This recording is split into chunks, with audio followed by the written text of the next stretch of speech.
here in America, it's important that people know that that's where it is, but it's a Black culture. It's like, it's not a white culture. This isn't something that was like created and colonized over country to country, year to year. This is something that through organically has just become this uplifting vibe that reaches everyone, and there's no denying it. So people need to know where that comes from so they can understand it from the get, you know?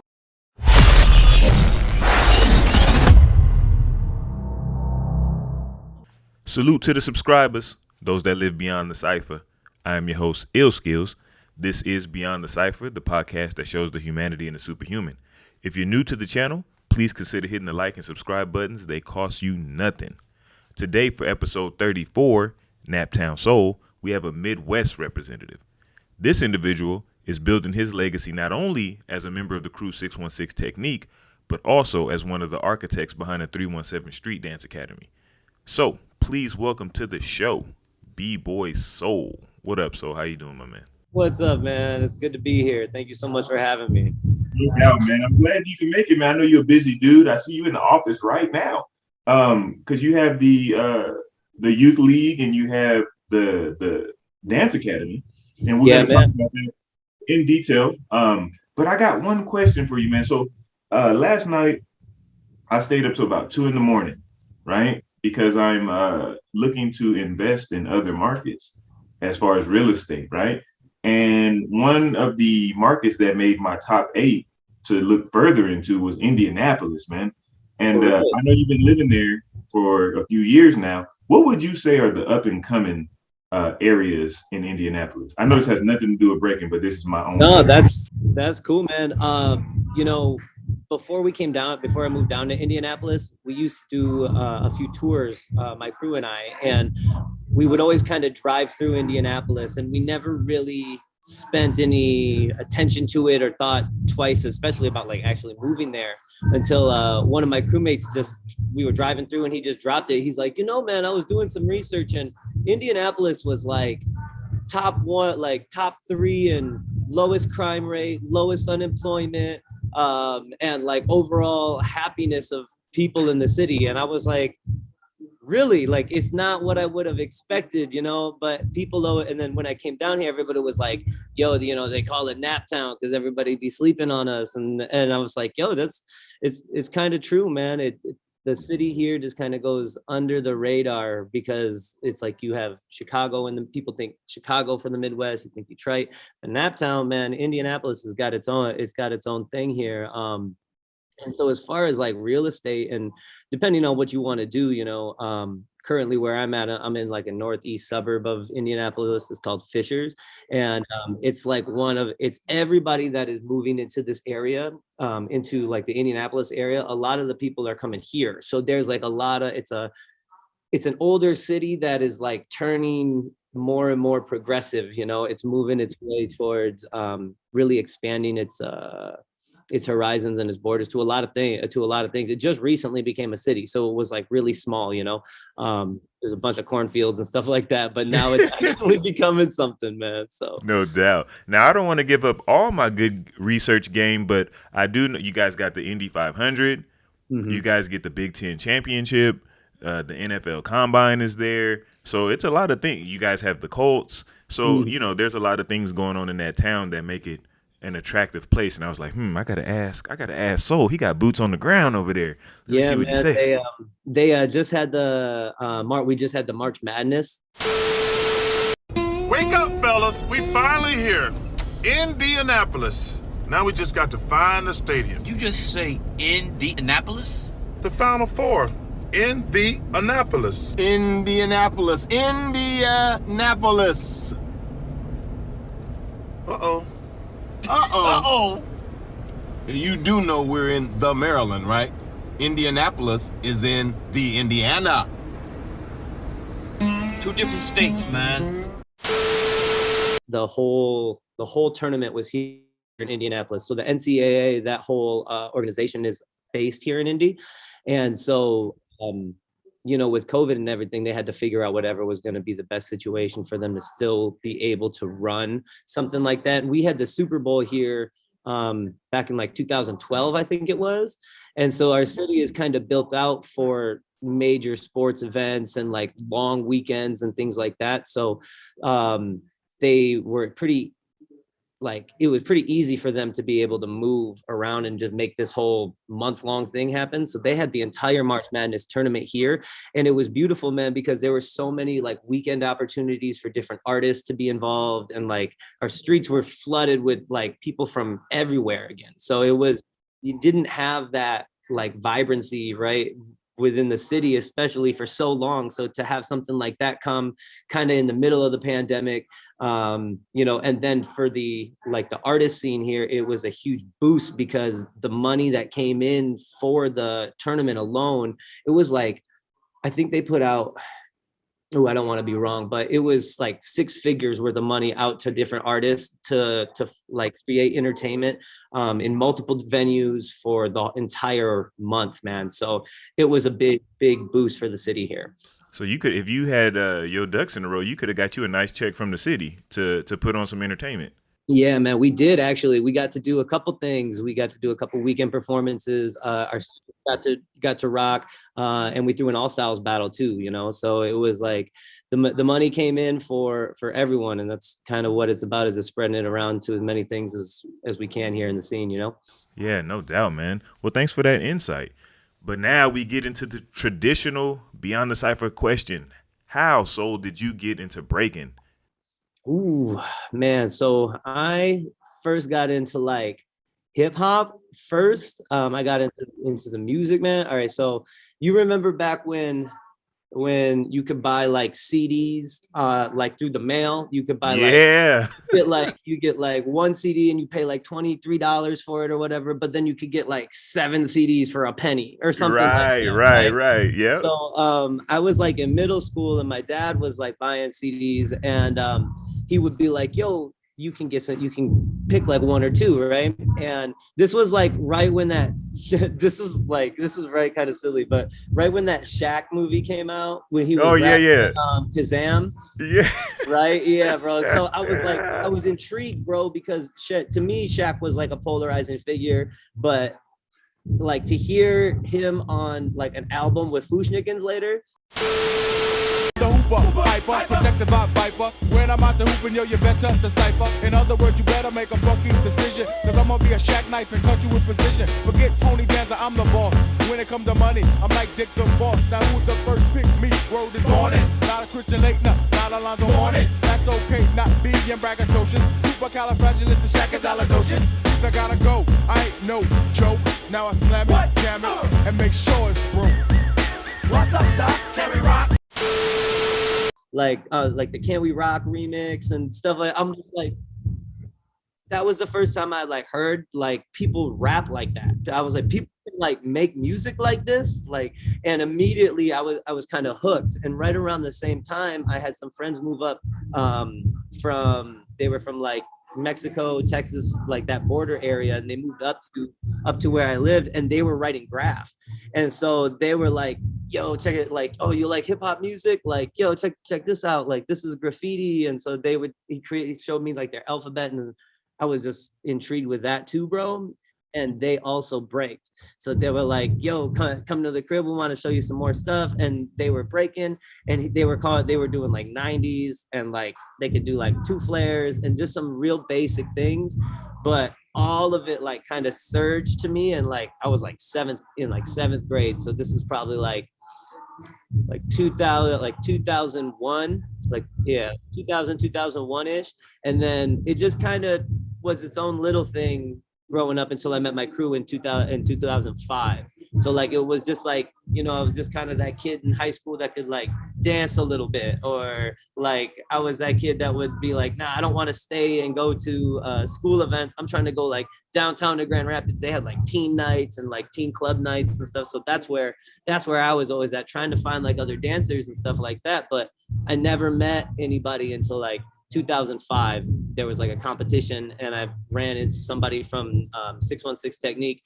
He entered the competition too, me too, and he was like, yo, I do this with like a group of guys, like, and I was like, this is what I've been waiting for. All right, B-Boy Ryan, 616 Technique.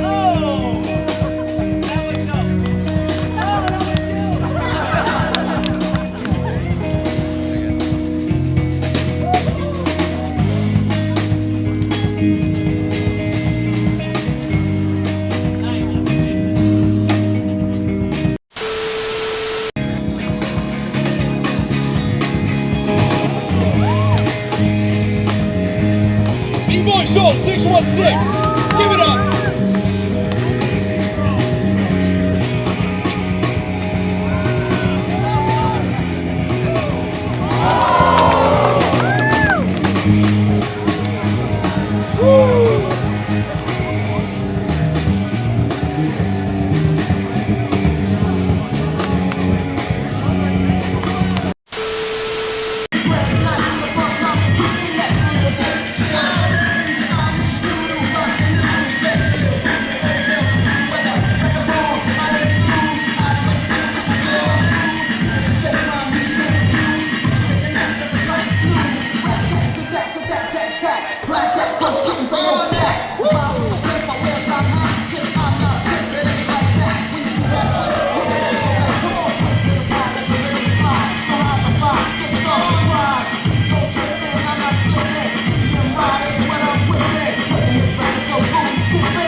You know, like You're like a whole group. it happened. Like finally, that like I was just so thankful, you know. And so I Right. went to a practice that next, like it was like I think it was a Thursday, and then that practice was that Saturday morning, and I showed up, man, and I was just like overwhelmed with watching the guys being able to move like that. I'm like, man, these were the videos that I used to watch, you know, like these guys are Wow. doing like power moves and stuff that I thought were beyond me.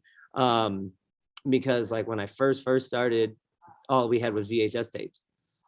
You know, like it was right around it's like YouTube wasn't quite a thing yet. It was still like downloading stuff off of like LimeWire and like Kazaa and stuff like that. So like, you know, you had your like two clips, right? You had your Iron Monkey versus Ivan clip.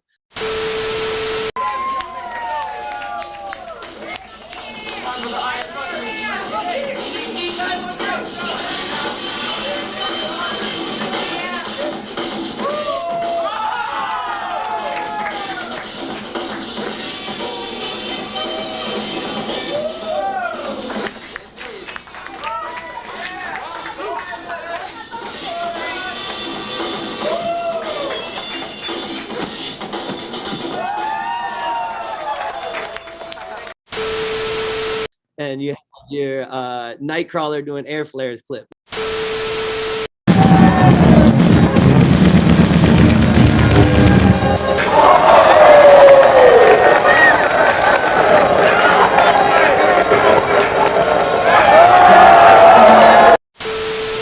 You know, like those were like the two clips on the internet. But if you wanted to see anything else, you actually had to go into your VHS tapes.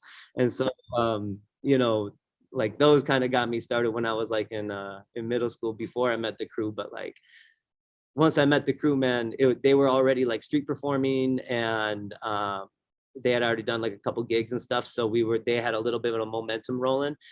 So I just kind of jumped right on in, and I was ready for it. Like I said, I was kind of like waiting for this, you know, like if it happens, I know it's going to take me places. And luckily it did, man. No doubt. Now, do you remember what the scene was, like what the Midwest scene was like when you came in? Well, first off, what year is this when you come into like more of the competitive aspect? So our first battle was in 2006, and it was a small local battle in Benton Harbor, Michigan, which is like a really, really little town. So Grand Rapids scene has always been pretty small from like the early 90s to right when we started around like 2004, 2005. There, the scene was kind of non-existent. There were a few dancers that would be here and there. There were like the Crescent City Breakers, the Grand Rapids City Breakers and stuff like that. But not many crews that would actually go and travel anywhere. Or actually like really contributed to the scene or anything like that. So I kind of came in right at the tail end of some of like the big jams. There was like a jam in Lansing that was called On Deadly Ground. And I know Free was in incentive, but it's like 95 degrees in here, and y'all still in here holding us down. So give a big round of applause for yourselves. And a big round of applause for the action you are about to see right now.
Used to happen that had battles like Evil versus DVS, like Chicago versus New York. It had like some Beatwax, like Beatwax came out to it. That brought a lot of people out, but that was like right before my time.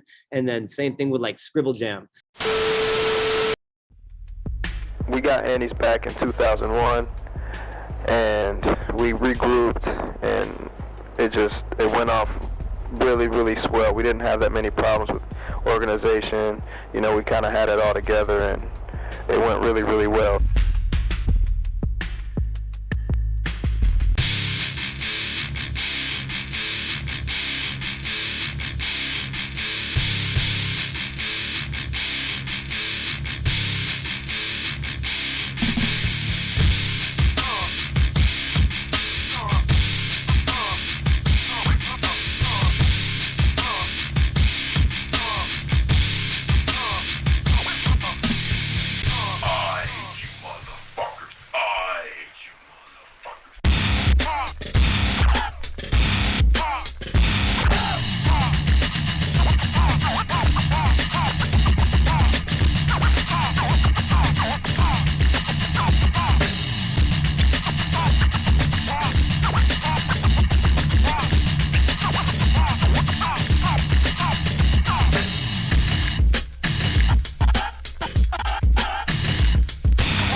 Scribble Jam was like right before my time, man. Like the last one was in like 03 or something. So I missed like some of the really big iconic jams that happened in Michigan.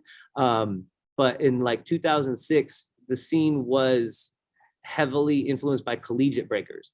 So like two of them had a really big club called Element One. Say goes, I determine the winner. That's right. Represent the smartness. Oh, so soldier-like.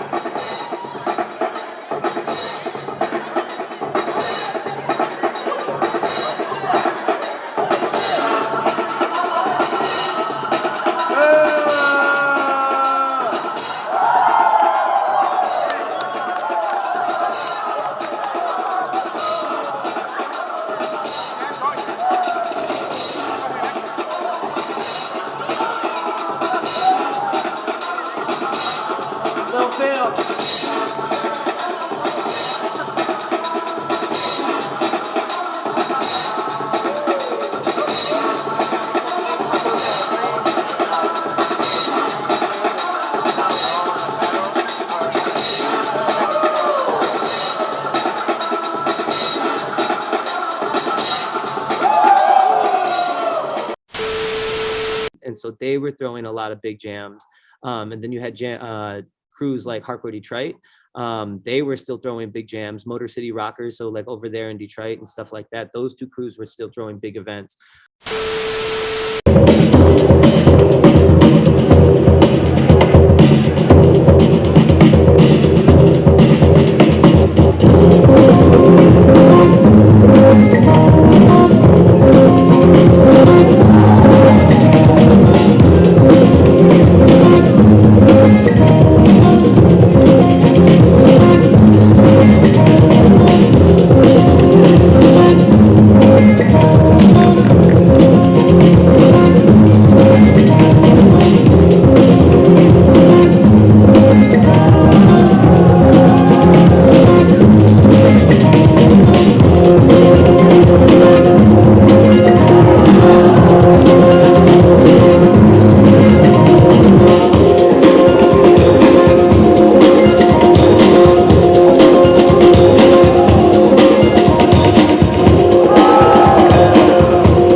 But so that's where we got a lot of our, first exposure to the scene was at some of these college events, because those were the ones that had the funds to bring like big name judges. So like there was a jam called Master the Art.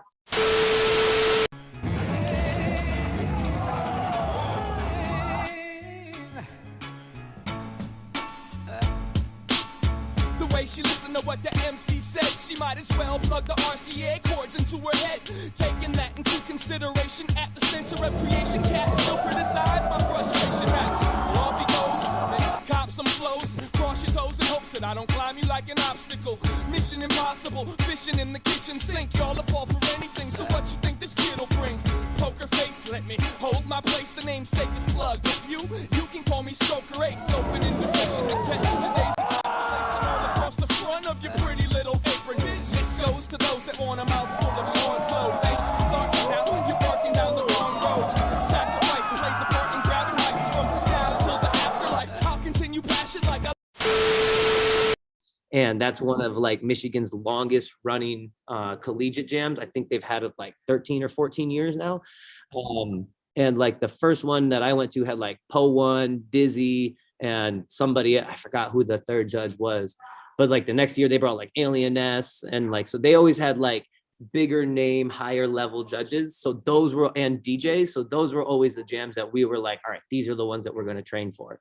And then, Detroit had different, like international or like national and international events come through there. They had like a Mighty Four. They've had like a couple different Mighty Fours, and they've had a couple different, like around that time, I'm trying to think of any of the other bigger jams that happened in Detroit, but it was a lot of Ann Arbor, man. It was a lot of Ann Arbor, a lot of that collegiate scene, right there from like 2006 to like 2010, because it was kind of like, that was just like the big pop time, right, of breaking, like So You Think You Can Dance and ABDC and all those other shows were like getting really big right around that time. So everybody was like, I'm going to give breaking a try, like I'm going to go for it. And so like, there was a lot of dancers in college scenes there, and those were like the biggest jams. And those are also the ones that brought out a lot of the other scenes. So being a Michigan head, it was a lot of watching Chicago come and win, or it was a lot of watching like Ohio or,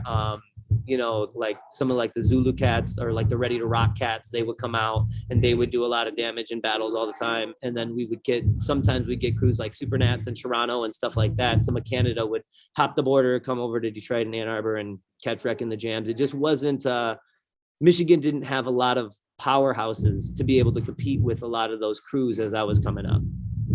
So now you're from Grand Rapids. That's the home of Mayweather too, isn't it?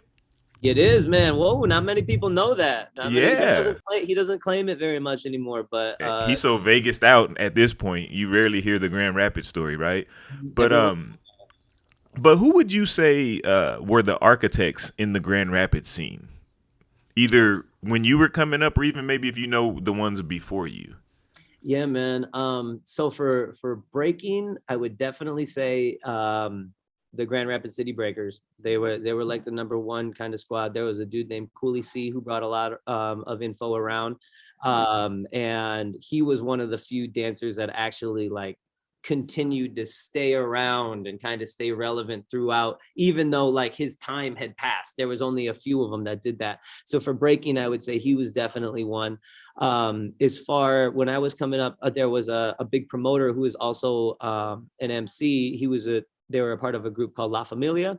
He goes by Mike G, and he was one of like the MCs that would bring in a lot of the underground shows. Like Grand Rapids is a small city, man. It's it's only a few 100,000 people, so Wow. It's not a giant scene. So it didn't take that much to really make a big impact in the city, because it was so tight. We just needed it. The people there were fiending for it, and it was a city that got overlooked a lot of times. People would go to Lansing or people would go to Detroit, but they wouldn't come to Grand Rapids, a lot of artists and stuff. So it took somebody like Mike G to kind of be able to pull in that type Bridge of attention. that, And bridge that gap. So he brought in a lot of opportunities too. And there was actually a couple other, like establishments that were kind of some of the people that were like bringing a lot of these artists and helping the hip hop community thrive around that time. There's a theater called the Wealthy Street Theater. The Wealthy Theater is Grand Rapids' local movie theater and performance center. Since 1998, it has been a host to nationally touring music groups, local theater performances, and a variety of community events. Today, the Wealthy Theater is not only a landmark community treasure with historic significance, but a pioneer in the infusion of technology and traditional theater. Underneath the elegance and classic sensibility that defines Wealthy Theater, there is a matrix of new technologies. The theater is completely digital and outfitted with cameras and microphones for concerts, theater and comedy troupes, speakers and lecturers, and so much more. Experience all that Wealthy Theater has to offer. And bring a friend. Be surprised by the Wealthy Theater. That had a lot to do with a lot of hip hop events and local community events. And they were one of the first venues that like really opened their doors to everyone, because Grand Rapids, West Michigan, it's a very old mindset, right? It's a very old school mentality. And so a lot of those venues, especially around in the earlier 2000s like that, they weren't all open-minded to just bring in any type of event there, right? But Wealthy Street Theater was always about that. And so like it took organizations like that. There's a hip hop coalition in Grand Rapids, and they took a lot of reins too. And then my crew, 616, and in the early 2000s, we kind of became the breaking scene. The squad our crew has a lot of members, and so we've been around for a long time, and our impact has been able to reach a good amount of people. So once we kind of became established, we became like the only thing for like breaking, and so everybody would kind of come to us. So we kind of got to lead that whole like resurgence of hip hop in the early like 2007, 8 till I'd say 2014, 15 was kind of the busiest time, man. So it's a cool community, but like I said, it's small, so it needed, and now it has it's grown exponentially. So like the leaders there are completely different now, but again, it's the same thing. It's a few organizations, it's a few great people that are leading those organizations, and it's just being the willingness to just kind of all come together for the work together, yeah, like the art community there. That's dope. Now your b-boy name is Seoul. Are you actually from Korea, or are you born and raised in Grand Rapids? Yeah, man. So I was born in Seoul, and then I was adopted as a baby. So I was like 4 months old, and I came here, and I was raised in Grand Rapids. Okay. Now I gotta ask, because like it seems like you come into breaking at an interesting time when you think about it, right? So you come into the battle scene, the 05, 06-ish era, right? Around that time frame, that's the same time where Korea explodes into the breaking scene, right? Yeah, absolutely. Were there any like false expectations or hopes put on you just because you were Korean? They're like, yo, we got this Korean kid now. We about to go win Battle of the Year or something like that. Not quite. Not quite, because I was like the complete opposite of all of those cats. Like I couldn't do like any moves, bro. I was just like, yo, you got to be able to dance. You got to be able to like have top rock and like footwork. But secretly that was just because like, I was like, I don't want to try these power moves. I don't think I can get these power moves. Like I see the end and all these cats from Gamblers, and Expression was huge at that time. And they were, what was it? Darkness was doing like hand hops down stairways and stuff like that. I'm like, I'm not gonna do any of that, guys. Sorry. Right. They're like, damn it, we got. They're like, you don't want to just try? Yeah, they knew though. They were like, you little skinny boy, man. You ain't gonna be able to do all that, bro. The squad knew. The squad was okay with me being able to do a couple flips and you know what I mean, and do some top rock.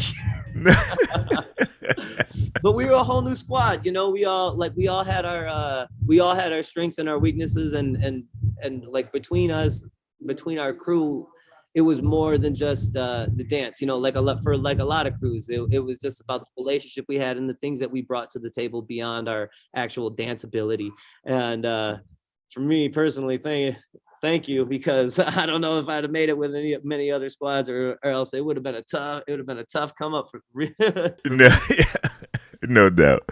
I think me personally, if I had that, that little hidden advantage, I probably would have played into it, and you know what I'm saying? Be like, be like, you better watch out. I don't want to show you my hand hops yet, but I'm gonna kill you with this top rock and this footwork first. But just know I got my hand hops ready just in case. In that tiebreaker, you just wait. I'm gonna have to throw them hand hops. Yeah, I'm gonna show you my end. You know what I'm saying? Yep, exactly. No doubt.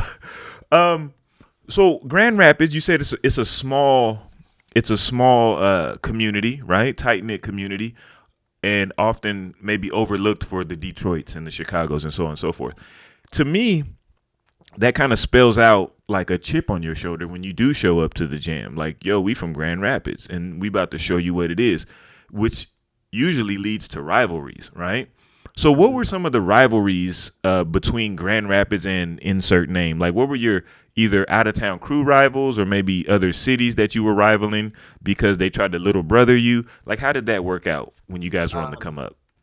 So we've had a few, man, because right around that time, it was popping again. It was breaking was like bubbling big, right? So a lot of people were getting into it. So a lot of crews from our scene that are still around, were starting around the same time. So we rivaled a lot of different crews because we were all right around the same like time and maturity within the dance. And so our first rival was probably a crew from here actually in Indiana called Beat Sig Misfits.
Okay. So there's my guy Roxit, and a couple other guys, Slim and Vision, a few other cats that were here in Indy. They were like a collegiate club turned crew, and we used to battle these cats at every jam because they were like the ones that would travel from Indy and we were the ones that would travel from Michigan. And because we were right around the same skill level, we'd always get matched up in like top 16, so we would always have this rivalry, top 16 or top 8. We'd always be battling each other, like the setup battle brackets, you know what I mean? Like the random draw, we just happened to get each other. Like, like, now we're going to put these two crews against each other. So that happened, man, for like years. And then soon that changed to our rivalry with Crook's crew.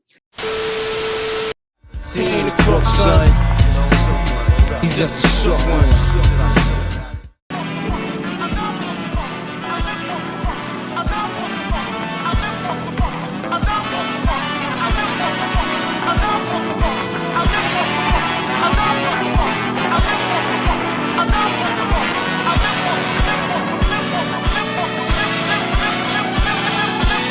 So you wanna be hardcore with your hat to the back, talking about the gats in your raps, but I can't feel that hardcore appeal that you're screaming. Maybe I'm dreaming. This ain't Christopher Williams, still some MC got to feel one. Cats I got to feel some.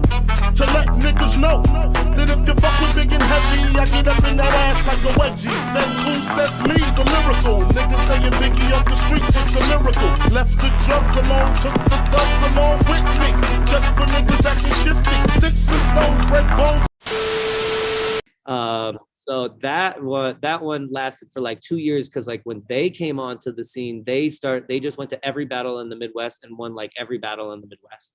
And that happened for like, I want to say it was like a year or two. It was a crazy squad too, man. They were a good squad. It was like Adverse and Black Attack, Lester Burnham, Joe Lethal, Mowgli Rock, Al Grande. Like they had like a really good squad. Birdo, they had like a good squad of cats from Chicago, and their whole purpose was just to go and wreck shit at battles, and that's what they did, and so around that time our crew 616 had been traveling a lot, and we had been building this like performance, so we had routines on routines and commandos and stuff. So that was like our major thing, was like that was we had this crew chemistry because we put so much work and effort into these performances. It just layered over into the battles, right? And so we started to utilize a lot of those performances and those like styles for competitions.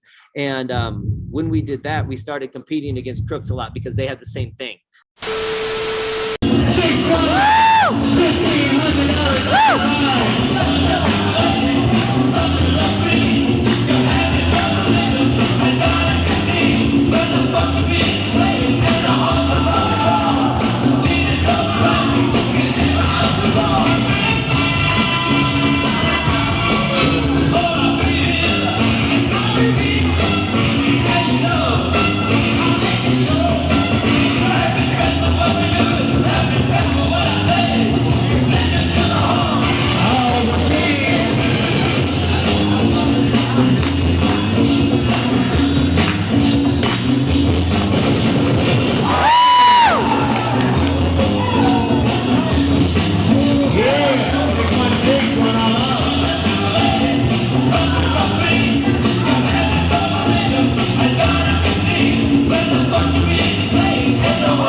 They had a lot of like quick commandos, big blow ups, but they were way more like tricks and stunts. But our crew was like all danceability, like full 64 count phrase routines, like So it was a good contrast, but we would compete against each other all the time, and we'd see each other individually, crew on crews, and our battles were like the most fun, man. Those were the most fun battles I think I'd had in it, like at coming up until that time. Those were definitely my favorite battles, man. Anytime we competed against Crooks was dope. No doubt. Which kind of leads me into my next question is, we're talking about an era that, for all intents and purposes seems to be on life support, and talking about this crew era, right? And it's being replaced with, the smaller numbers, 1s, 2s, and 3s, right? What are some of your like favorite moments or your most memorable moments from that era when it was more about the crew on the crew? You know what I'm saying? And those kind of rivalries. Yeah, man. For me, it was actually going to the jams. Like, it wasn't even real. Like, the jams are great, and the ciphers are great. And I love competing against other people and just sharing with other people. But to me, it was like traveling with my best friends wherever we wanted in a packed little car with all of our stuff, and then having to bum around for a hotel room or a couch to stay on. Like, those times to me are like, those are more important. Those are the ones that are going to like stick with me as I go throughout all this, because the ciphers continue, right? The battles continue. We're still on it. So for me, that was the biggest thing, was all of those times actually getting to travel with my crew, and the time spent and the memories spent with my crew. Those were definitely the ones that I hold closest to my heart when I'll look back on this. As far as like competitions and ciphers themselves, we've had a few different ones, man. The first time we went to Minnesota was really cool because it was right around that time, like Wealthy and Boogie B and those guys were starting to build a name up for themselves.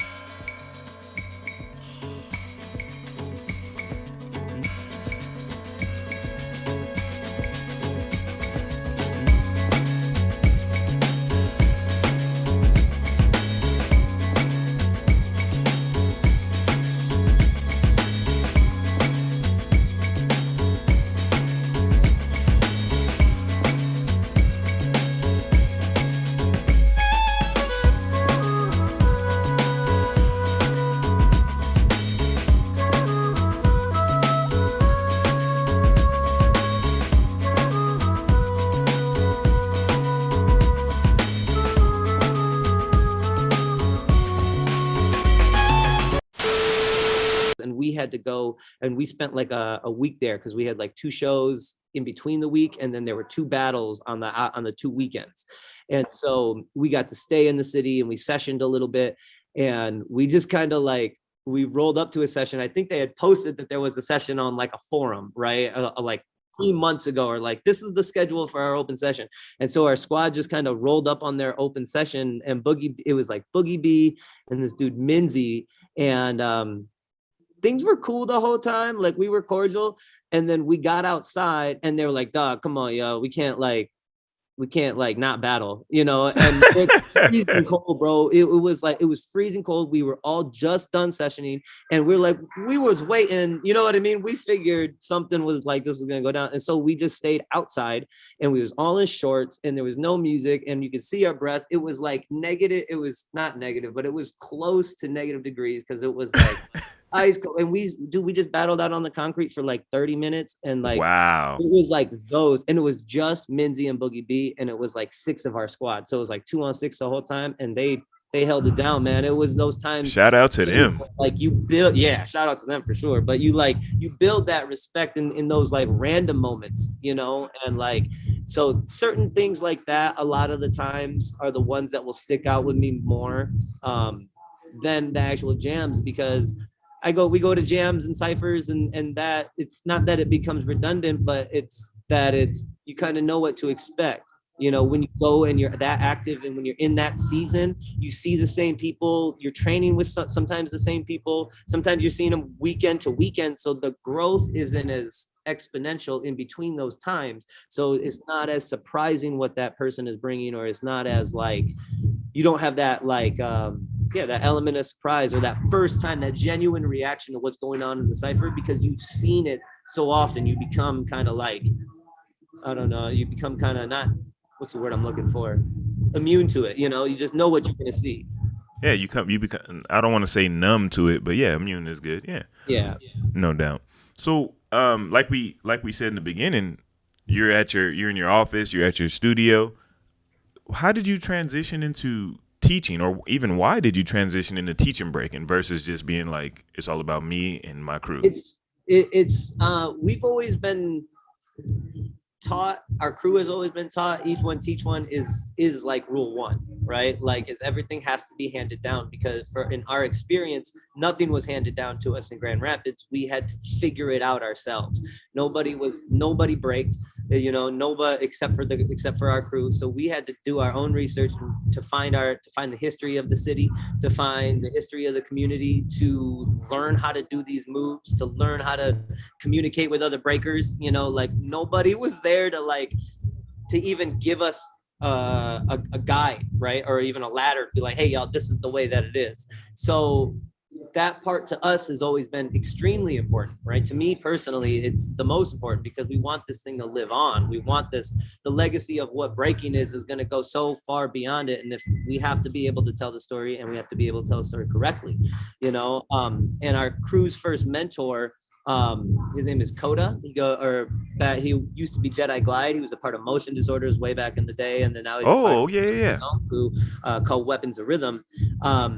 He had opened a studio in Fort Wayne, Indiana, probably in, I want to say, like 2007. So he was kind of the one that helped us bridge that gap a lot, because he took our crew under his wing and showed us like, hey, this is the route of the community. This is the cultural aspect. This is where it comes from, you know, like, and we learned so much from him. He passed it down to us just because he saw potential in us. And so that has always been obviously a recurring theme in hip hop, but like, it's just has spoken differently to us. And so for us, that became the number one thing, is to pass this down and to pass it down to the next generation. And so we've been doing that for a while. Like I said before, our crew used to tour.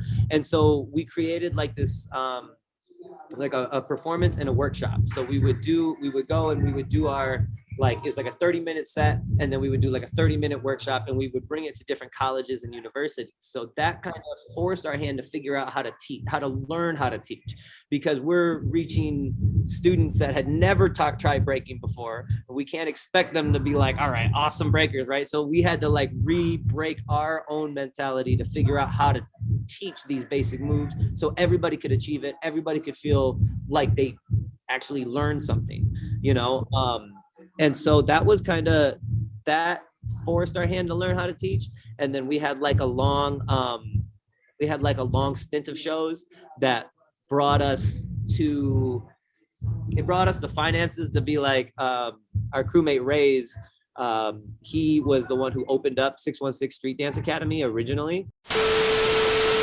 Well, when someone mentions breakdancing or street dancing, you might think of scenes from New York, and we found video on YouTube, but you don't have to travel to the Big Apple to experience the hip-hop dance. Keegan Loy of 616 Technique Dance Studio is joining us to talk about street dancing and actually giving back to the community. First of all, let's talk about the kids behind us. Yes. And your studio. It's right here in Walker. Yep, we're right on the corner of Alpine and 3 Mile. We're called 616 Technique Street Dance Academy, and we're one of 5 studios in the entire United States that only teach breakdancing. And it brought him to saying like, hey, I think I have the funds at the end of this show. I think I want to put it down on a space. I think I want to create a home for the crew where we could teach. He had been teaching classes out of his basement already. I lived with him. So like, we were kind of diving into teaching students individually in small classes and stuff like that. And he had like maybe like 25 students, and he said like, I think I want to make this jump. And so he decided to make the jump over, and we took over the studio in 2010. We opened in 2010. Wow. And that's crazy, man. 25 students out the basement. Yeah, that's out the good. basement, man. Yeah, right. It was, I mean, Ray's, he was the visionary for a lot of the stuff. So he had a lot from myself. He kind of created the path. All I really did was kind of step through the opportunity, you know, when he passed it down to me. So And it's kind of dope too because he was able to, I'm assuming, develop like a dope curriculum before making the jump. So Yeah, by the time he made the jump, it was like ABC 1, 2, 3 for him. And what's cool too is it's a curriculum that he helped create based off of Coda's curriculum. You know, so it's one that just kind of keeps going down from generation to generation, which is like, and a lot of people have noticed that within our students when they see our kids break is we have a big amount of students. So I have a student body count of about 100 kids that break here at 317. Ooh. And the thing that a lot of people notice is, man, your kids actually can all dance. Like I spend an exponential amount of time on the foundations of the dance and just being able to get your body to move in time with the music that you actually want to be able to move, because a lot of the kids, that's where they lose it, right? Is they can pick up on the move, but then to actually be able to connect it with the music takes so much time for them to understand how to get their actual mind and their body aligned like that. It's really unique, you know. So we spend a lot of time focusing on that, and that's one of the things that I'm most like proud about is when a lot of people come and they see our kids, they're like, man, your kids can actually like dance. I'm like, yeah, man, I love seeing kids being able to do all them, but bro, you show me a kid rocking to the beat, bro, like just and snapping those on cue, its moves are clean, right up, like there's no feeling. I can feel that. I catch that, you know, even through sometimes your phone or your computer or whatever. It's just a different feel. And that's what I want for my students to be able to like feel like that.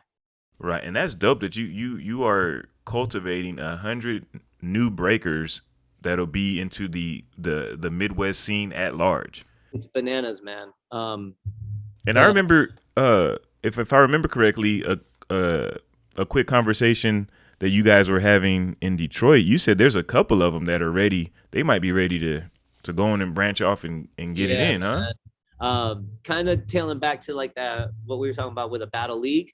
When we had that league, the growth, we did it over 3 months, but the growth was so night and day. It was so much the progress. The kids made so much progress in 3 months. It felt like a year's worth of progress. Just from being able to go back to back to back to back with their battles, the activity really paid off for them, right? And on top of the actual training that we put in between each battle, like we were able to go through critique, and we're able to show them from our perspective what they could do to improve, and like then they were able to put it into action immediately within the class, and like the progress, like I said, within 3 months, it feels like a year's worth of progress if you were to watch where they were from the first battle to where you watch where they were in the 6th battle. It's outrageous, man. And well, let's dive into it, because so one of the evolutions of just having your class has become your league. And I gotta say, man, I'm mad at you guys. I'm mad at all these leagues that popped up, because like we were talking about off camera, in 2006, I started a league, right? But back then, the mentality of the scene at large was way different. So it wasn't really, I was fighting an uphill battle.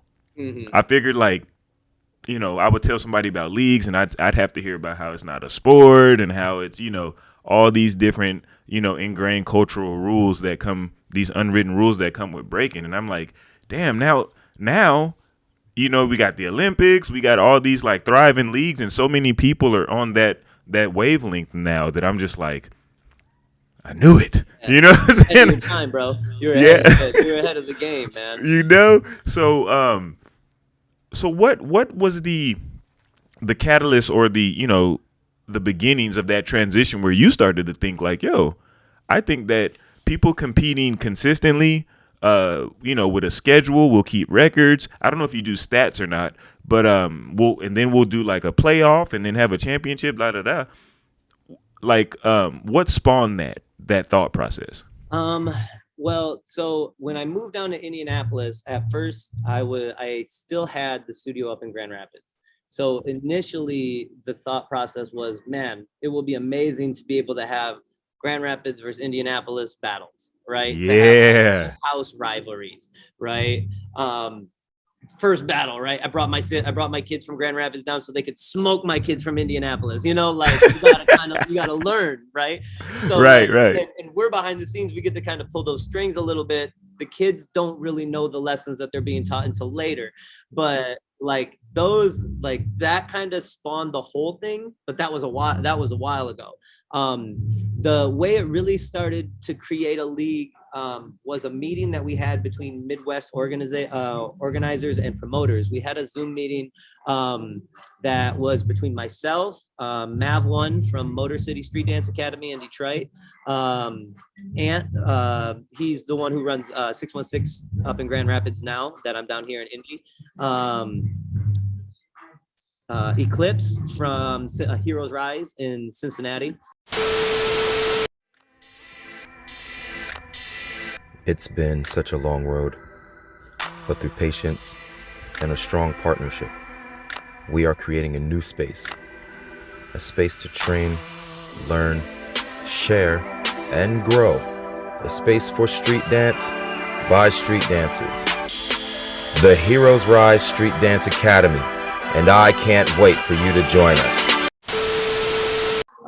Osuga he runs a studio in Columbus, Ohio. And I want to say it was just us 5 on the first call, but we were just talking about ideas of how to continue to promote with each other, because we all have youth academies.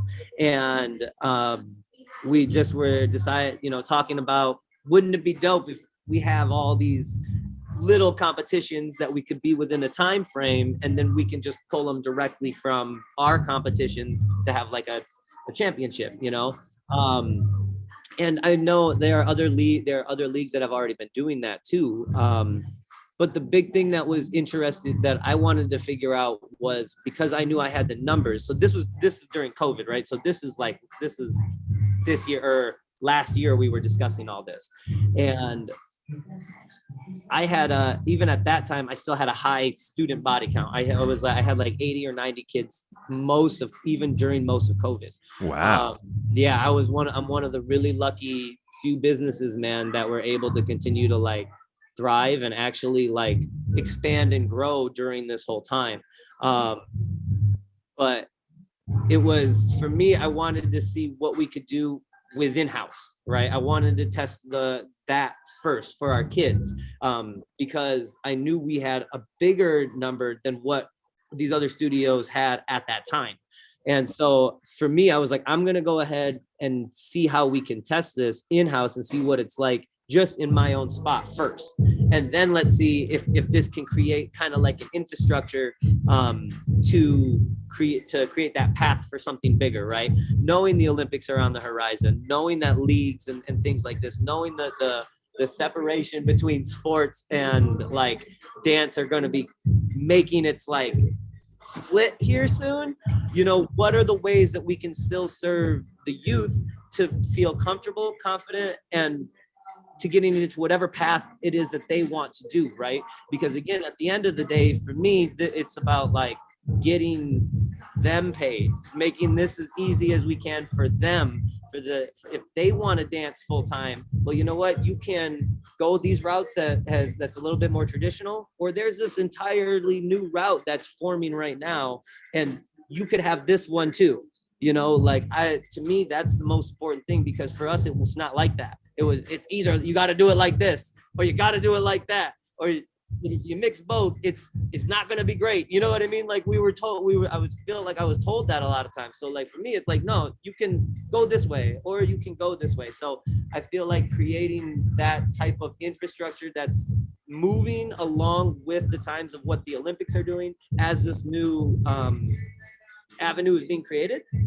You know, like I feel like that was the real driving force behind it, is because we want to see how can we continue to funnel these in if it's going to continue to happen. You know, how can we make sure it's represented correct? How can we get it all the way down to the fact where it's for 6-year-olds can have aspirations to make it to this high level, you know, to make it to the point where I want to be paid. I want to be living like a real dancer that's at that level, whatever they imagine that to look like is achievable. You know what I mean? Like I want that for the kids, you know? And so I feel like creating the league was just one way to help feed into that. Mm-hmm. And one thing that I see that a lot of you guys that are currently doing the leagues, like for instance, I know Glide has a league, I think in New York. Mm-hmm. And Glide was actually one of the state champions in my league and came down to Arizona. So, I mean, I'm not saying anything like with that connection, but he saw leagues and he probably went back and was like, oh, okay. And then we have a couple leagues in the city, like where I'm at, that are also like youth related, more youth leagues. And I'm just wondering, was that just the easier path, like to navigate doing the youth leagues versus doing like trying to build one with the adults? I think so, because again, we knew we had so many dancers right here in the studio that if I'm gonna throw a jam, I don't have to think about how many students are gonna be there, right? Or like how many all gonna be there. are gonna be there. Like I know how many I'm gonna have, you know, because we have that many right here. So I think that was a big part of it. And again, it's knowing your scene, right? Like Indianapolis, the break scene isn't gigantic. The scene is actually pretty small. We're cultivating it right now, like in-house kind of, you know, but the street dance community itself is really big. So we'll throw a lot of all style battles and things like that here, and like through the studio. But for breaking jams, it's just, it's kind of easier to know that I'm going to get a bunch of breakers guaranteed there, you know, and it serves its second purpose of helping expose a lot of parents to what it feels like to be at a jam, why we love what we do, why we love going to these things, the energy there. You have to be there to feel it. And when you're teaching this to the youth and the young kids, you get a lot of parents that have never ever felt it, have no idea what we're talking about.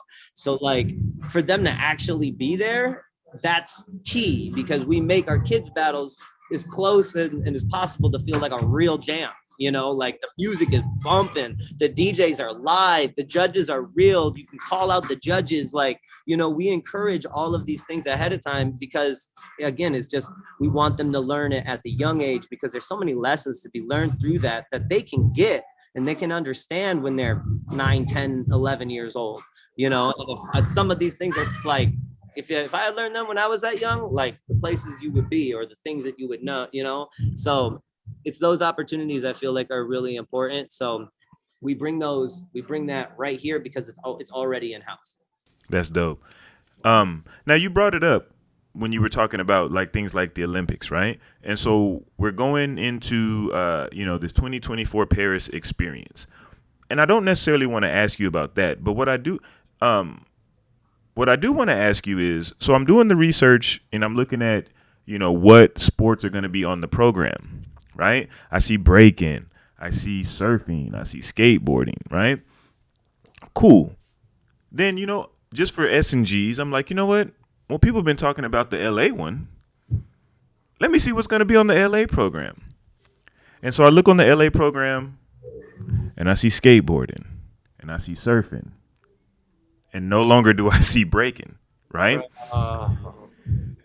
So it's looking, as of this conversation, that breaking is going to be a one-off, pushed into the forefront by France, right? And I'm, you know, from what I'm hearing in the discussions that I'm having, it's because a lot of it has to do with the fact that France has invested a whole lot of money into breaking. Right? With big budget events. I mean, you've seen them over the years, these big French events with like stadium style crowds and so on and so forth. So it was really important for them. We don't have that here, right? We don't have those kind of big budget events like that for whatever reason.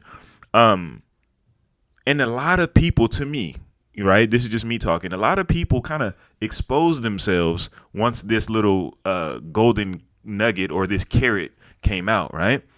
My question to you, if you are, you know, in the know of like some of these issues that came about with this Olympic thing, do you think it was worth it? And it'd be a two-part question. Do you think that something, if the Olympics decides not to carry breaking anymore, Do you think that something else would or should take its place? That's a good question, man. I'm interested in knowing more about if it's only in the USA that they're deciding to not put it in, whereas like Right. if we're looking towards 2032, right? Yeah, if 32. it would Yeah. be back in or not. Okay. To know whether it's like a one-off or if it's just the country, or what it takes, if they can even wait this long before it becomes a sport, if the organization itself is waiting to see how it goes and see how it's being able to be run before they were to add it to the LA Olympics. I don't know if any of those details. If it were to just be a one-off, I think what it speaks to is, I mean, I wouldn't be surprised, unfortunately, because if we look at those large arena style, large scale events that have been happening in many countries overseas, right? It takes so much more for that to happen here in the US. They're so more far and few in between, right? Right. And I don't know if that's because just the connections to the culture here in America and hip hop and like the stigma that it has here in America, or if it has to do with the fact that, in other countries, they were able just to take the dance itself and only adopt the dance itself and create some sort of spectacle out of it. That's why they're able to create these shows and these big, large budgeted type of events, and we're not, because, but I mean, that it's really weird, because there's been a few things with the Olympics that have had something like this happen, right? Like not having representation from the USA in the very first year, and now if we're hearing this too, if it's being pulled for like in the country that it was created, what I'm saying? Like there are just little things that I'm curious. I feel like I should do a little bit more research on it myself before I can answer some of those questions. So it's hard to say if it's going to be worth it or not. And it's hard to tell too because of the outcome. I will tell you from the perspective of what I see in studio between my kids, and between just the overall perception of the public I'm hearing it's about time. You know what I mean? They're like, it's about time that it's getting recognized as something that is like this, like a sport, the athleticism that it actually takes to create some of these moves, do these moves on music, to the music and all that kind of stuff.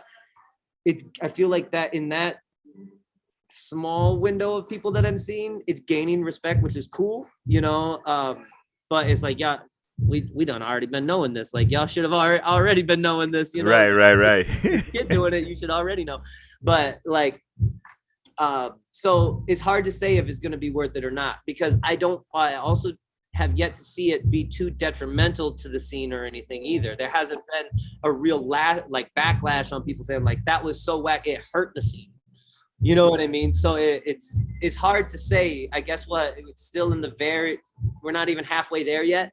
From what I saw with the trials, it looked super competitive. It looked definitely not like a jam, way more like an organized competition.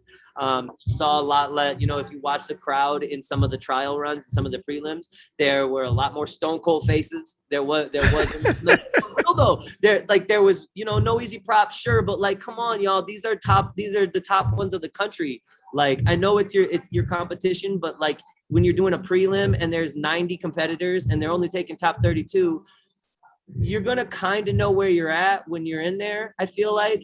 And at that point in time, why not give it up a little bit? You know what I'm saying? Like, right. Go back to creating the vibe of like of an actual jam. And because a lot of the stuff I saw, of course, I wasn't there, and it's impossible to guess what the vibe is through a screen. But it just looked like everybody was checked out and in their own head of like, all right, what am I going to do? Like, not even actually being engaged with what was going on from the dancers right in front of you. And that's wait, so these were, I don't mean to cut you off. These were dancers with these stone cold faces? Like these were the competitors? Because I feel like that's what it looked like. It was mainly competitors at that in the prelim run. Did you see them? It was like in that small room. I actually didn't watch it. I have to go back and watch it. I actually didn't watch it. I just like saw that Phil and Victor were at the final. Okay, so the first foot again. So this is just me telling you what I saw from footage. But the first rounds looked like they were in like a small little room with a pretty small circle, and everybody was kind of cornered. It looked like they were like in a half or a corner of a room, right? And it looked like it was only competitors there, because it was a really small like back room. So it looked like you could see maybe 80 to 100 people in there from the one angle that I could see. But so I assumed that it was a lot of dancers. I could recognize a few faces from who we usually see, you know? Mm-hmm. But yeah, it was the same thing. It was just a lot of like,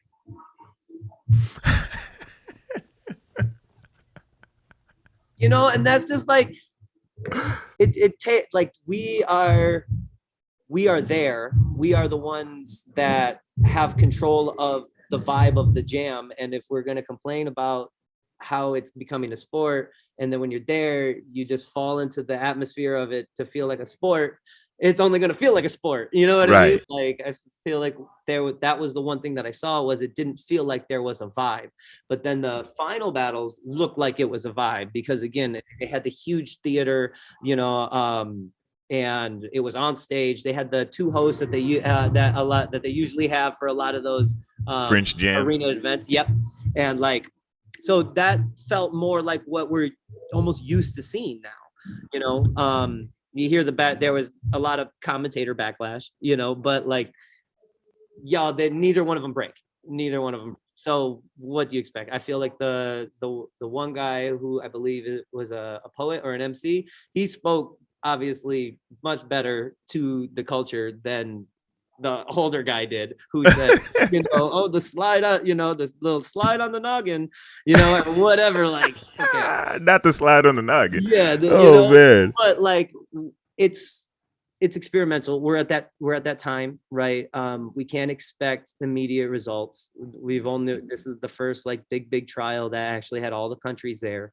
You know, it was broadcast live for everyone to see on the Olympic channel. You know, like it's a work in progress. We know how everything is going to be a work in progress. You look at the first BC1, and then you look at the production of the BC1 now, it's night and day difference, you know? So I think it's in its process. And I think we just need to respect the fact that it's in its process, and before we can really make too big of like permanent judgment. Yeah, for sure.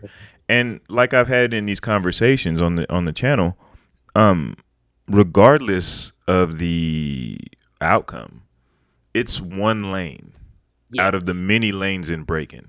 You know, it's not the lane, it's not overtaking some other lane. It's just another option. It's like, yo, I can go to cypher jams, I can go to competitions, I can go to now the Olympics. You know what I'm saying? So, you know. Mm-hmm. One last thing I want to ask you before I let you go.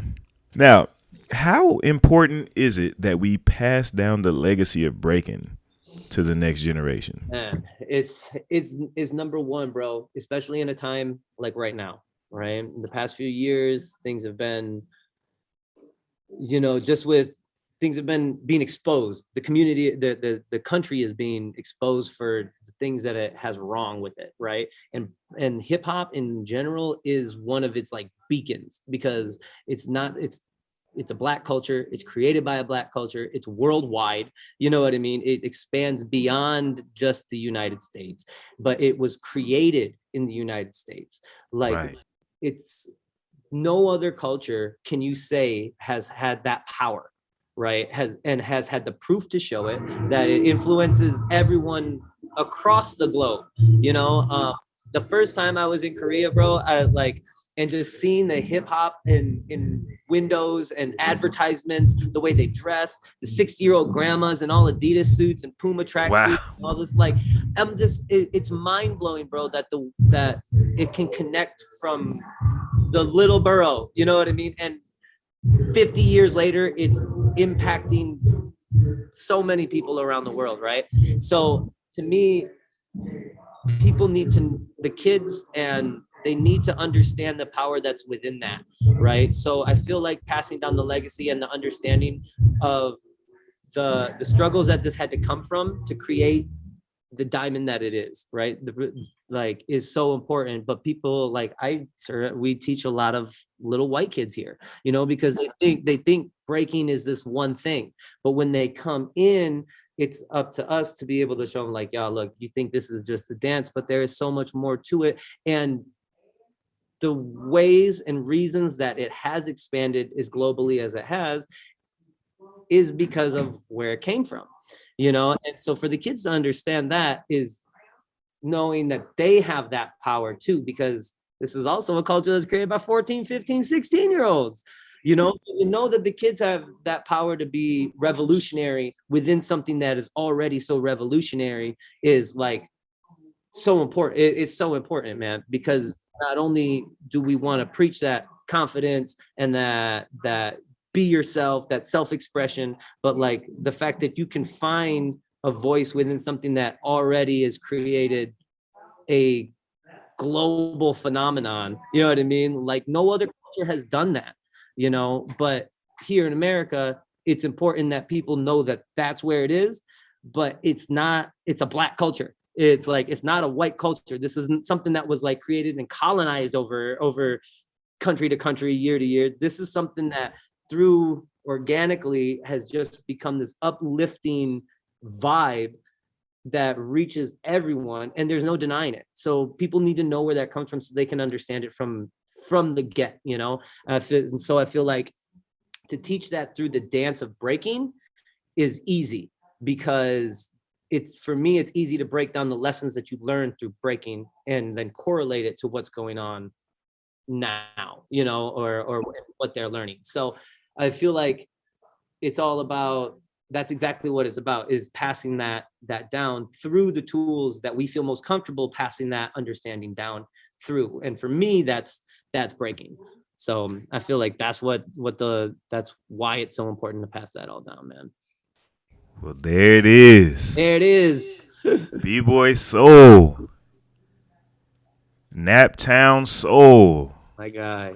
616 Technique. Yes, sir. Representing Grand Rapids and now Indianapolis. Mm-hmm. Man, thank you so much for the time, man.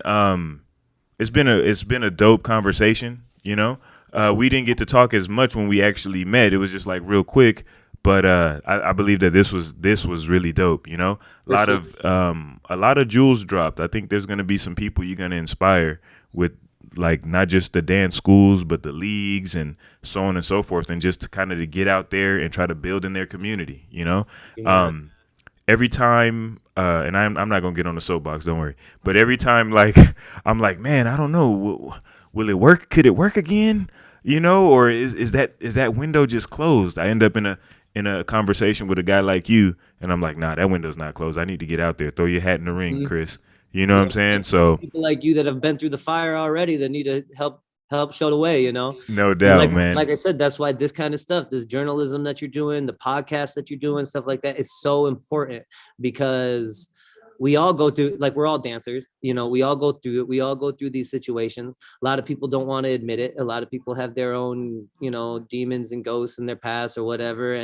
But when you are able to publicly just hear the way that other people have gone through it, or like figures that you're interested in, like for me personally, bro, listening to some of your podcasts, like I was hella interested in the one with Rainin. I was like, obviously I was hella interested in the one with Strings and like some of the Midwest cats, but like to hear like Ben Stax' side, to hear, Anton's side, like it's that kind of stuff. These are people that I've known, that I've talked with, but I haven't got to hear a full story like that. And those are really inspirational things to me too. And I know a lot of us all feel that way, whether you're going to listen to stuff like this in your home where nobody else hears it. It's so like, or whatever, like we learn all so differently, but because of like people like yourself that are forward thinking and are saying like, hey, we need to document this. Plus we learn from our mistakes, because hip hop is like it's the biggest culture, but it's like the least documented culture that we got. Right. You know what I mean, like this is so important, man. Like, so I just I'm thankful to be a part of it. I appreciate everything that you got going and everything that you're doing, man, because it's about connecting all of these like minds. And like you said, as more people get behind this kind of stuff, it just shows that there's no stopping. There's no stopping any of us, bro. No doubt, man. Again, thank you so much. I know you got probably like a lot of things you got to get done today. Got a school to run, a business to grow. Sure. But I do want to leave you in our traditional words of peace. Peace, bro. Thank you. No doubt, man. We'll talk more, man, for sure. For sure. It was my pleasure, man. Yeah, let's definitely talk and try to make some of this stuff happen. One, obviously, like whenever you come to Detroit, let me know. But no two, man, you know, whenever you got jams going on down there, Arizona is a state that me and my lady, we were always talking about, like, all right, we got to go down there. And I got some friends down in Phoenix too, so I'm trying to make my way down that way, man. Now that things are open and we're trying to make some moves again. So.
Man, I wanted to ask you this too, off camera, because if I was wrong, I don't want to be like hella bad. I feel like we have met before, bro.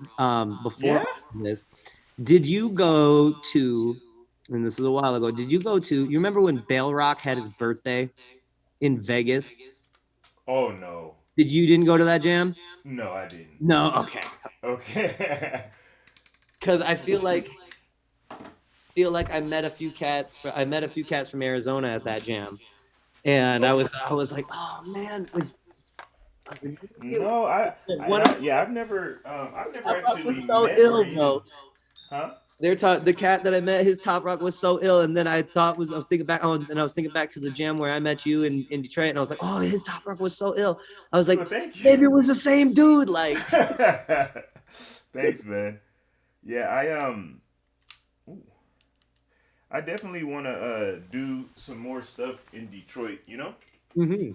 It was a cool little scene, you know? I know, a lot of scenes have changed over time, like you alluded to with the, the rise of the all styles and so on and so forth, you know?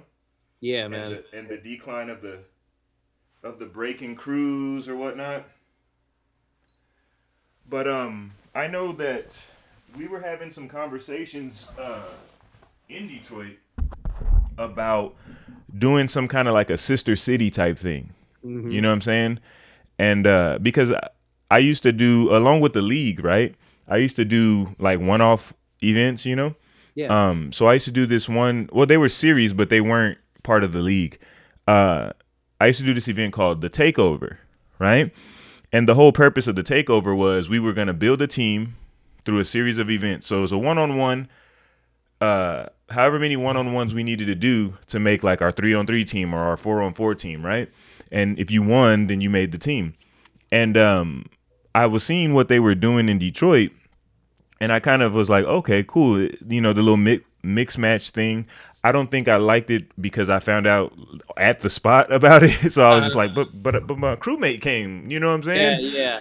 But anyway, so we were talking about maybe doing something between California, Arizona, and Detroit, where we would do the Takeover in our home states, and the prize would be to fly to Detroit or to California, or for them to come to Arizona, like a rotating type thing. Oh. Yeah. So you don't win cash, you win plane tickets and hotel. Mm-hmm. And then what we would also try to do is try to get other people from our scene to take the trip with them. Okay. And try to create like friendly rivalries between the states, because we come in to take over, and it would be promoted like to the locals, like we here to defend. You know what I'm saying? But anyway, Detroit especially, man, because you know they originated that Detroit versus everybody, that like your city versus everybody. And what it's funny that you say that, because we said that even though the event is an event that I made up, we were gonna have the first one there. Oh, really? Yeah, because I wanted to. So like I said, from 2006 to about 2010, 11, we were doing the league every year, right? We got like five, 6 seasons out, but I wanted to. When I graduated from college, I started coaching football, and I kind of walked away from the scene for like 8 years. You know what I'm saying? And then I came back maybe 18. Okay. And started doing things like couple competitions, so on and so forth. I'm older now. You know what I'm saying? I'm like 41. So, wow. Damn, yeah. you look like you're 41, boy. Come on. Yeah, I'm 41. Whoa. Yeah, man, I'm 41. So, at this stage in the game, I want to be more of a contributor. So I was like, yo, I need to start building, like, because when we had the NBL, it was like we would do like, it was like a 5 or 6 jam season and an all-star battle, right? Okay. And then national championship and state championship. So it ended up being like 7 events for 7 months. So most months out of the year, we was getting it in, right? Mm-hmm. I saw the scene grow. I saw breakers come into the scene. I saw all the things you see in your experiment was the same things I saw. You saw kids progress over the years, so on and so forth. And then when I stopped doing it, it created like a vacuum. So, and it was bad timing, because I think that vacuum happened in a lot of places, but we pulled so the NBL stops because I started coaching high school football.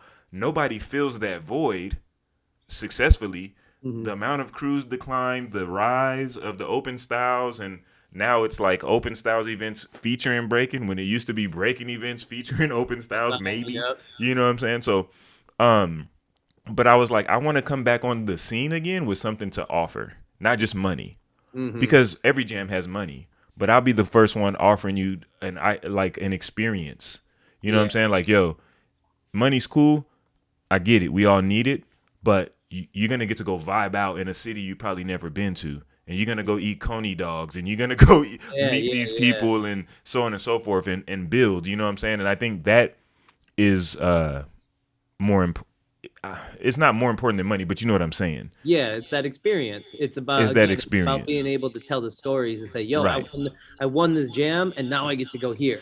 You know, right? I get to go eat there. Like that means something. You know, I'll put it like this: within the dance, within the culture, it's worth more than money. But in, of course, adult life, it ain't worth more than money. Yeah, but, right. Yeah, for sure.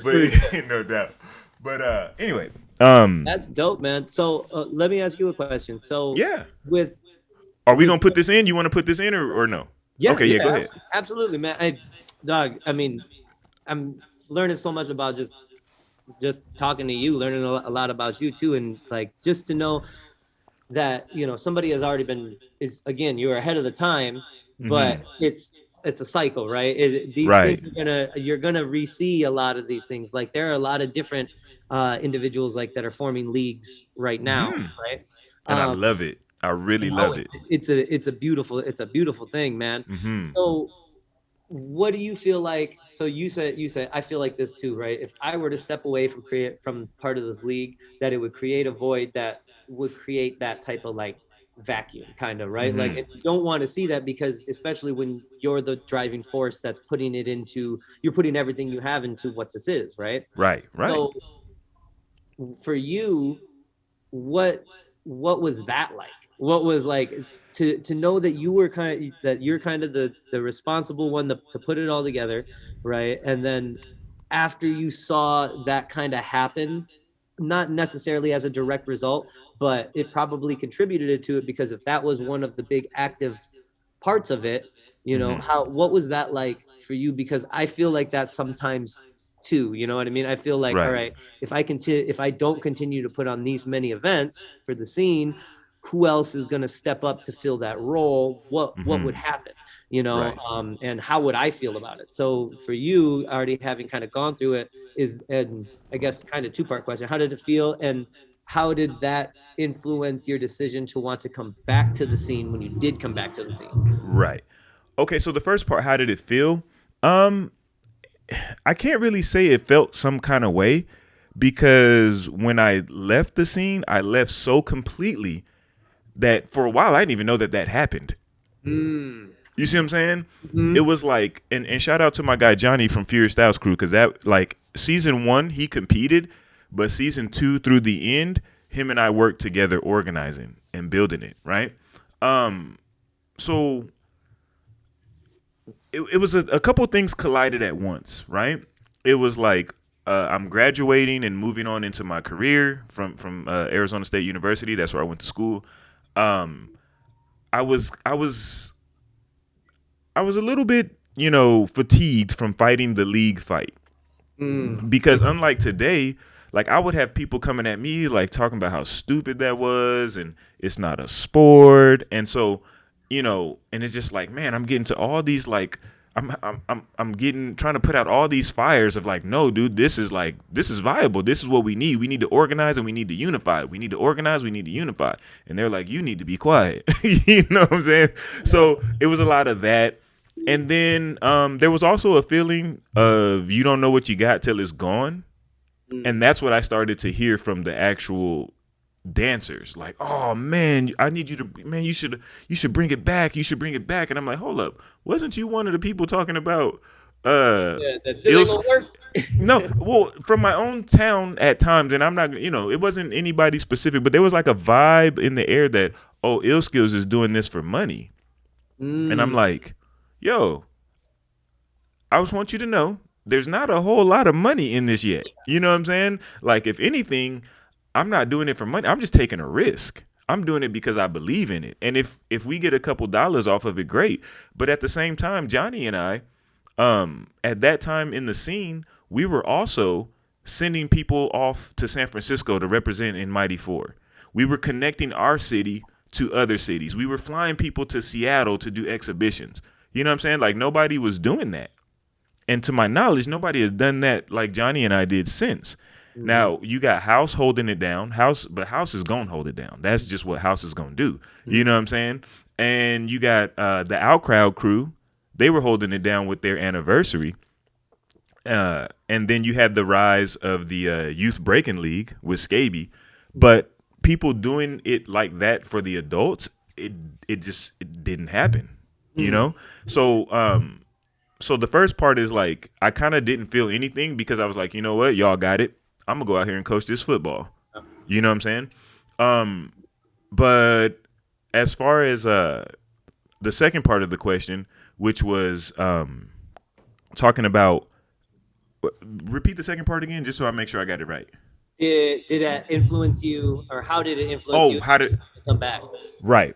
Okay, so the kind of person I am is I can't just be involved with something without wanting to like be a part of it past just a participant, right? I don't know if I'm like, if it's a natural born leader or whatever it is, like I want to help build it. I'm like, okay, this is dope, but I got this idea of how we can make it doper. You know what I'm saying? So fast forward to 2018, I go to support a couple of the young guys in the crew at a jam. I haven't been to a jam at this point since for 6 to 8 years, right? Because I just, like I said, I jumped into this football thing. Anyway, I go to the jam, just going to support the guys, and as soon as them records come on though, yeah, it's undeniable. You know what I'm saying? And I was just like, by the end of that jam, I was like, I'm getting back into breaking. I was like, I've not missed this. Right. At that point, I think I had stopped coaching football for maybe a season or two, so I didn't have that big cultural pull into any direction. And so I fell back into my first cultural pull when I start hearing those records. And so now I'm like, okay, now I'm practicing. And then I go back through the same natural progression. I'm practicing, I'm getting back to what I was, and now I want to lead again. Yeah. You know what I'm saying? Now I want to contribute again. Now I want to come into the scene as a builder, not just an occupant, you know? And that's kind of where I am now, to where the plan is in 22 to start adding some pieces to my scene again, because I see House doing it, and it's a valiant thing. You know what I'm saying? I see Scaby doing it. It's a valiant thing. I see other, members of the community trying to add their little pieces, and it's dope. And I'm just like, well, I need to add pieces too. Yeah, absolutely, man. I feel like that last part is exactly it, right? That's why I feel like a lot of us do it, because we see the cycle, like you're saying. You see the like, it's you started the league back then. It's 15 years later, the league leagues are happening again, right? But it's what happens in between that cycle. However, whoever can contribute their piece to that rotation, that will stay, that will create something new, and that will last or reshape that, whatever that next cycle is, right? And like that's dope, man. So what do you have planned then, I guess, for you, like coming up now that you're saying you're feeling the itch to be a builder again, since you've done some of this stuff already? What do you see like as like your next direction, and what it can contribute to where we're at now that the scene is in a completely different state than what it was when you were trying what you were doing before? Right. I think this time around, I'm going to start. That's one thing. I think I'm going to start slower, right? Because we went from one state, just Arizona, to 4 states, to 8 states, to 12 states. And this is like back to back to back. And I don't even know if we had the infrastructure. We were just out here hustling. I don't know what we were doing. Okay, yeah. But, right, we just making it happen on the hip hop way, you know what I'm saying? But now that, older, you got families, you can't just be on the street corner like, doing, nobody even gives out flyers anymore. Right. So that's step one, is kind of making sure I'm up on the way to get the word out today, because the old ways are no longer, that's one. 2, not try to build too fast, build slow, but instead of building a house out of, I don't know, plexiglass, I want to build it out of brick, which is going to take longer, so on and so forth. And then find communities that are open-minded, right? To the ideas of connecting and creating, like I was telling you, these like sister city type things, right? Where it's like, okay, Arizona and like I said, we were having these conversations in Detroit. So Arizona and Detroit, we're going to try to build something to be sister cities. It's going to be a friendly rivalry. We're going to have when you guys do, the whatever events that we have together, we're going to try to come up in numbers, and we're going to try to embarrass you on your home field, and then when it's our turn in the rotation, we expect you guys to come down and try to embarrass us on our home field. And what it does is it creates not only rivalries between states, but it creates a camaraderie within your state, and people start to support each other. But at the same time, they also want to compete against each other, because everybody in the state doesn't get to represent the state in the event. Of course, you do in the ciphers and stuff like that. You want to make the team. You want to be a part of the show. So then you start to see people, like, for instance, in the NBL days, right? We would have, I think, 12 crews. 6 would be like the Western Conference, 6 would be like the Eastern Conference, right? So you would compete mostly in your conference, but then you would cross conference every once in a while, right? Within the season. So what that did is it created the in-city rivalries. Yeah. You know, or between Phoenix and Tucson, which is a rivalry that's existed since before I got here. You know, but it's strengthened during that period because you got crews in the league from Tucson, you got crews in the league from Phoenix, and so that's kind of the direction I want to go back into, is not only creating that camaraderie, that rivalry, and helping build the scene and bringing new people in, but also to create opportunities. You know, because like I was telling you earlier, money is great, money is important. In the culture, money is not as important as experience to me, because in many of the conversations that I've had with the interviewees, man, you guys, the guests come on and they say things that, in my mind, as far as breaking is concerned, money can't buy. Right. You know, money can't buy those experiences you talked about earlier with your crew. You talking about you guys got to figure out, I don't know what hotel we gonna stay in. I don't know what we gonna do. Like, those are things that money can't buy. Those are experiences that make you a man. Those are experiences that bond humans. And to me, the human experience is more about groups than it is individuals. Mm-hmm. You know what I'm saying? Finding a group to belong to and to be in and to work with and to build with, versus being just a solo star, you know? Yeah. So providing those opportunities for people to go around to these different, we'll just keep using the term sister cities, and expand their own networks. You know what I'm saying? Like, I met you in Detroit. I met Mav in Detroit. You know what I'm saying? And now I talk to Mav, I'm talking to you. You know what I'm saying? I'm going to come back. I don't know when, but it'll probably be in 22. I'll be back up there. And then who's to say what that turns into? Exactly. You know? So, and I think that, like I said, I think that'll be good for the city, because I think with breaking at the state it's at now, we're stronger when we work together. Mm-hmm. Versus creating these little cliques and what I've heard called cartels or the mafia or all this stuff. Yeah. Right. Like, those things are counterproductive. You know what I'm saying? It's very much more so productive and for us to work together. For instance, let's say you go to a sponsor and you have your event. Cool. But if you go to your sponsor and you're connected to, let's say, 10 other cities that have the same event and it's all can be packaged, now your conversation's a little bit different in my mind. You know what I'm saying? So anyway, this is about you, man, not me. Oh, well, I like to hear, bro. You know, that, and it comes down to it, right? Is you, like you said, like, we want to be connected, right? Like, people, right. It's human nature is that we want to be connected, and we move better as in units. We work better as communities and groups and families, and like, so for me, I like to hear what that is, because this is what we're connected by, you know, right. And right. For somebody that understands it, and somebody like yourself that's literally gone through a lot of the things that we're going through, like, you got to try to be a sponge as much as you can, right? Like, we got to soak as much of this knowledge as we can. So I want to hear what you have to say too, you know. No doubt. Really intrigued in all of this, and so it's amazing, man. And two, that's the great thing is, like, with what you're doing, like, this whole new avenue between, like, journalism and breaking, or like podcasting and breaking, or just documentation, right? Like in your channel in specific, you know, after we had met, I went through and I listened to a lot of the podcasts. First off, so much respect to having all the Midwest heads on here, because, dog, the Midwest is, I feel like we're the dark horse of the like, the community, bro. Like, I say it about a few of our scenes. Like, I feel like we've been overlooked here and we've been overlooked here, but I feel like it's just because in general the Midwest kind of gets overlooked as far as, like, dancers and talent. Like, we don't, not so much with music, but with the dancers, I feel like the Midwest is overlooked. You know, we're kind of the dark horse. So it's just, I'm interested in so much of all of this, you know, man, because it just expands me so much, I feel like. No doubt. But yeah, man, what I see people like yourself, Mav. So wait, quick question. Does that SDA, does that connect you guys?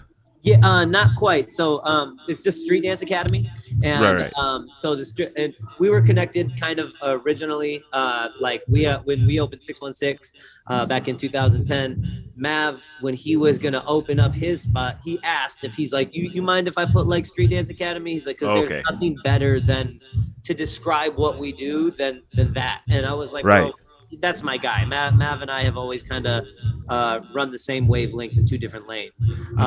So like, I was like, of course, bro. So that's what he does in Motor City, and then we kept that same thing for like Grand Rapids 616, you know, and then here down in Indy 317 is where it's at. So no doubt. Street dance, But yeah, man. But yeah, while I got you here, man, I just wanted to say again, like I'm just so I don't know what the word I'm looking for is, but so like looking forward to the future because of people like you, Mav, who are like I said, my guy here, Scaby, even Kid Glide in New York, and all these guys who have leagues, because it's like I see that idea. And now that there's so many of you guys doing it, it's going to be a lot harder to stop you, if not impossible, right? And the idea of like the organization of the league, I think that in my mind, at some point, you guys all connect and it becomes this big, it becomes like the NFL of breaking. And that was always my mentality, because I was always like, I didn't come into breaking. Well, I didn't come into breaking to make money. You know what I'm saying? Like I came into breaking because I thought it was dope. Just like many of us. I mean, back then it wasn't even an idea. Oh, I'm gonna get into breaking and make money. It was like, no, you're gonna battle or you're gonna do nothing, right? But anyway, my idea was like always you if we could just organize and make a spectator. If you got to use the word sport, I don't think the word sport is bad. I mean, I lift weights to help me with breaking. Football players lift weights to help them with football, you know, so on and so forth. But like if we could organize and kind of make this spectator sport type thing, then you build a fan base. And once you build a fan base, then you can attract sponsors. And once you attract sponsors, and, you know, it just starts to snowball into this thing. And if you're not by yourself in it, or just you and one other person or two other people making this cartel or this mafia thing, but there's like 20 cities that are all on board together, then it's kind of becomes an unstoppable force.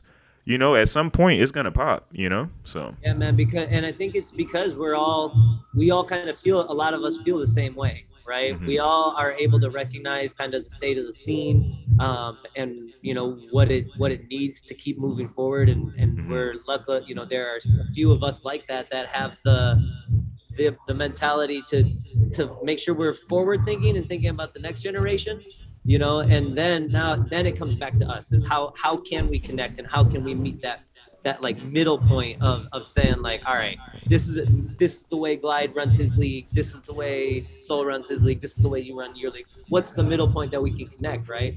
Because that's where we can create those paths. You can have, you know, like my thought is, you know, we have separate leagues for those that want to create to a path that's directly to the Olympics. If you want to go that route, we have that route. Or if you want to be just in the league because it's recreational, you love what you do, you just love being a part of the jam, that's over here too, you know what I mean? And we're gonna have all these avenues that were never available for us before, but if we just have to think about how we can connect them to make them happen like that. I think that'll take all of us, including people like yourself who have experience, who have gone through one full cycle of this already. Again, like coming back to the leagues and the full rotation of what it is, it's going to take all of us to be able to network and build on platforms like this first, to know where we're all at and see where our understanding is and how we can connect and build to move to the future. So I feel like everything right now is, with all of it, is so transformational. Like we're just it's all these new things coming into breaking, you know, and that's weird, right? Because breaking before was like, nah, this is breaking, but it's just cool that breaking can fit into all these things, these different spots. But now all those spots are coming into it, you know. That's kind of what's like, I feel where the fight against it is like, nah, we're supposed to be able to come into your realm and do it how we do it in your realm. Y'all aren't supposed to be able to come in our realm and dictate how we do it in our realm, you know, like, but we have to kind of be open to it for the sake of the people that are coming beyond us, because a lot of the people that are like bickering, we're already on our way out, y'all. Some people think like of the competition phase, you know, you see the level of the bar of the competitors that are at that high level, and they're getting younger and younger and younger, You know, it's bananas, and it's hard for us, especially as we get older. Like, I'm only 34. I'm not that old, but I know if I have to go and compete against Shinga Kicks and he's gonna hit any 3 rounds, that's like 9 of my rounds. You know what I mean? Like, realistically, that's just what it is. Physically, that's gonna be way more taxing on me than this young kid that's got all this kid energy still bursting. Right. Yeah. You know, like it's something that like a lot of us just forget to think about, is like, y'all, we're in our 30s, but in breaking, this is already towards, for most of us, the tail end of what your like competitive career might look like. You know? Yeah, because it's like it's a physical thing, and you know, and physicality eventually runs out. and You know? and the mental part of it too, you know, like between life and stress and families, and people have full-time jobs. Like when you're 17 or when you're 16 and you're like, you know what, I just got to get this homework done, and then I get to go fly over to Paris and compete in the Olympics. Like, okay, that's a whole nother life, right? yeah, it's a different life, man. So No doubt. but it's all about the respect that we give down to them, you know, because like they need it, they deserve it. They're gonna push the bar. I mean, you see it from the dance to the events to the movement, you know. Soon, dude. It's my guess next year somebody's landing that double air flare, and it's gonna be revolutionary. Like that move, bro. Like people are chasing these moves that are beyond what we ever thought were possible, you know. Right. I think back to like the first time I saw Nightcrawler doing them air flares, and then now like air flare is a foundational move. Right. You know, like, and that just not for me. Yeah, right. Exactly. Not for me either, bro. But you're right. Yeah. But like it's that for kids, it's good. What you got all this. You ain't got your air flare yet? Like air flare to them is windmill to us. You know, like come on. That's bananas for me to think, to try to process that. Like just to process the difficulty level between the moves and how they've become foundational moves in 10 years, 15 years. You know, this thing of breaking and hip hop, bro, it don't stop. It don't stop. The moves to the evolution of the ciphers, to the evolution of the events, to the evolution of the music. Like it's all contributing. It don't stop, man. Hip hop don't stop. Man, that would be a good stopping point.